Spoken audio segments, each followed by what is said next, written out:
যেহেতু এখন ভরপুর শীত, তো এই সময় যদি সন্ধ্যার পর গরম গরম একটু সন্ধ্যার নাস্তা হয় তাহলে তার কোনো কথাই নাই।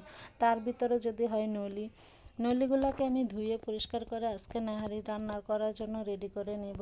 তো সবাই একটু গরম পানি দিয়ে নলিগুলো ধোয়ার চেষ্টা করবেন, তাহলে যদি দু একটা পশম থাকে গরুর তাহলে এগুলো আলগা হয়ে যাবে। তো কথা বলতে বলতে আমার নলিগুলো ধুয়ে নেওয়া শেষ। এখন আমি বড় একটা হাঁড়িতে এই নলিগুলোকে সিদ্ধ করে নিব। এই নলিগুলো সিদ্ধ করার জন্য এখানে আমি পানির পরিমাণ দিয়েছি 4 লিটার। আপনারা চাইলে আরও বেশি বা কম দিতে পারেন। তা আমি এখানে 2বার পানি ইউজ করেছি আজকে এই নলিগুলো রান্না করার জন্য। তো নলিগুলো দেওয়া শেষ। এখন আমি দিয়ে দিব যে আদা রসুন পেস্ট বা বাকি মশলা।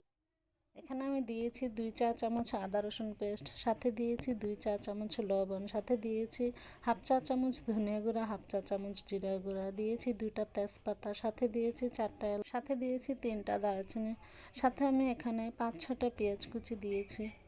দিয়ে এগুলোকে নাড়াচাড়া করে ঢাকনা দিয়ে ঢেকে দেবো সিদ্ধ হওয়া পর্যন্ত।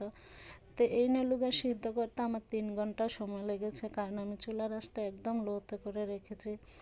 যদি নেহারির আসল টেস্ট পেতে চান তাহলে নেহারিগুলো একদম লো আঁচে সিদ্ধ করে নিতে হবে।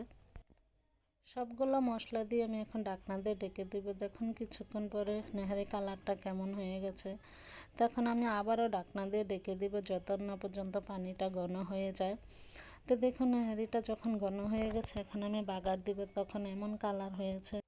নলিগুলো জাল করতে করতে পানিগুলো যখন 1.5 লিটার হয়ে গেছে, তখন আমার নলিগুলো সিদ্ধ হয়ে গেছে। তো এখন এগুলাকে আমি একটু বাগার দিই।